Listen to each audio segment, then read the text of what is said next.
Sudah hampir 3 tahun ibuku koma dan dirawat di salah satu rumah sakit besar. Dia terjatuh dari kamar mandi, kemudian kepalanya membentur lantai yang membuatnya tak sadarkan diri seketika. Saat itu ibuku dibawa oleh tunanganku karena untungnya dia ke rumahku karena ingin mengambil beberapa contoh barang untuk pekerjaannya. Selama ibuku tak sadarkan diri, aku tinggal di rumah sakit. Hampir semua dokter dan suster aku kenal, bahkan hafal dengan pergantian jam kerja mereka. Aku berangkat bekerja dari rumah sakit, begitupun dengan pulang.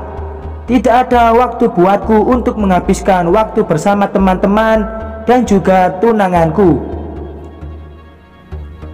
Ia bahkan hanya sesekali datang untuk menemaniku, padahal yang kuharapkan ia selalu datang untuk menghiburku. Ibuku dirawat oleh satu dokter spesialis yang masih sangat muda dan tampan. Terkadang aku senang memperhatikannya dan membayangkan bagaimana jika dia menjadi tunanganku. Tak kusangka hari itu dia memujiku. "Kamu terlihat menawan hari ini," ucapnya, dan aku hanya bisa membalasnya dengan pujian yang serupa. "Kamu juga terlihat cukup baik hari ini," jawabku. Sejak itu kami jadi sering mengobrol dan bertukar banyak cerita. Bahkan saat aku bersama tim tunanganku, aku selalu memikirkan dokter itu. Selalu terngiang bagaimana cara ia memuji dan memperlakukanku. Berbeda sekali dengan tim. Tim selalu mengandalkan aku, bahkan tak jarang semua pekerjaannya adalah hasil pemikiranku. Tak lama aku dan dokter itu sering bersama di kamar ibuku. Terlebih saat itu ia sedang tak sadarkan diri. Kami merasa bebas melakukan apapun yang kami mau. Hampir 1 tahun semua berjalan dengan baik, dan berarti selama itulah aku mengkhianati tim tanpa ketahuan olehnya. Aku semakin jatuh cinta pada dokter baik nan tampan itu. Saat aku tidak berada di rumah sakit, ia selalu mengirimkan pesan manis padaku. Akan tetapi hari itu dia mengirimkannya di waktu yang tidak tepat. Aku sedang bersama tim dan tiba-tiba ia mengirimkanku pesan, "Aku rindu kamu." Sontak aku langsung menghalangi penglihatan tim. "Siapa itu?" tanya tim. "Dokter yang merawat ibuku. Katanya dia sedang dalam keadaan kritis dan aku harus segera ke sana," jawabku. "Setidaknya habiskan dulu makananmu. Nanti akan kuantar ke sana. Tapi aku tak bisa menemanimu karena harus bertemu dengan orang lain," balasnya. Aku menuruti permintaannya dan sangat berharap kalau tim benar tidak ikut ke rumah sakit, karena aku ingin sekali bertemu dengan dokter itu. Setelah selesai makan, tim menepati janjinya untuk mengantarku ke rumah sakit, dan aku pun tidak pernah lagi merajuk atau mempertanyakan kepergiannya seperti dulu. Aku justru senang berada sendiri di rumah sakit agar bisa bersama dengan pria tampan itu. Malamnya setelah menghabiskan waktu bersama dengan dokter tampan, aku berpikir untuk memilih salah satu dari mereka. Aku tidak bisa terus-menerus seperti ini, pikirku, dan kuputuskan untuk mengakhiri hubunganku dengan tim. Kemudian memilih dokter itu. Namun 2 minggu kemudian aku bertemu lagi dengan tim dan ia melamarku.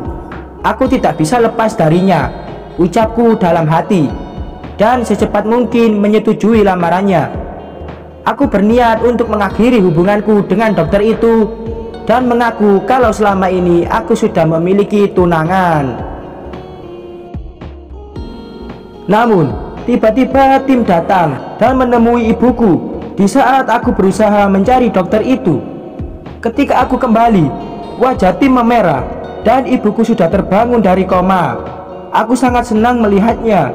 tetapi semua itu luntur saat Tim menanyakan kebenaran tentang hubunganku dengan dokter itu. "Apa benar selama ini kamu berselingkuh sama dokter ibumu?" tanya Tim. Saat itu aku kebingungan dengan pertanyaannya, karena memang tak ada satupun yang tahu tentang kebenaran itu selain aku dan dokter itu. Aku memang tak bisa membuka mata, tapi bukan berarti tidak bisa mendengar apa yang kalian lakukan di sini, ucap ibuku menjawab semua kebingunganku. Dari situ baru ku tahu kalau ibuku yang memberitahu Tim tentang perselingkuhanku, karena ternyata selama ini dia ada di sana di saat kami mengira ia tak sadarkan diri. Hubunganku dan Tim hancur seketika. Ia membatalkan pernikahan kami dan aku tidak bisa menemukan di mana dokter itu berada. Saat ibuku terbangun dari koma, lebih tepatnya sudah bisa membuka mata, yang datang dan memeriksa keadaannya adalah dokter lain. Dan ketika aku bertanya tentang keberadaan dokter itu, ia pun tidak mengetahuinya.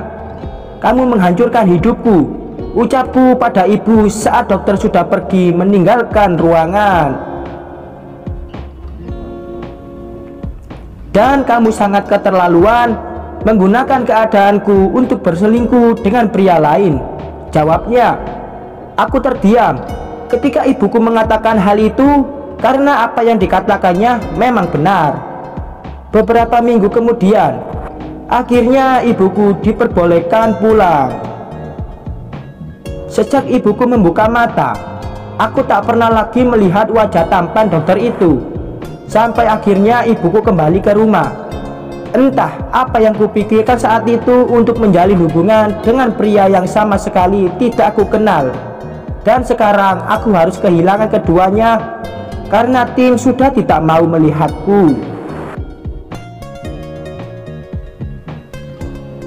Sekian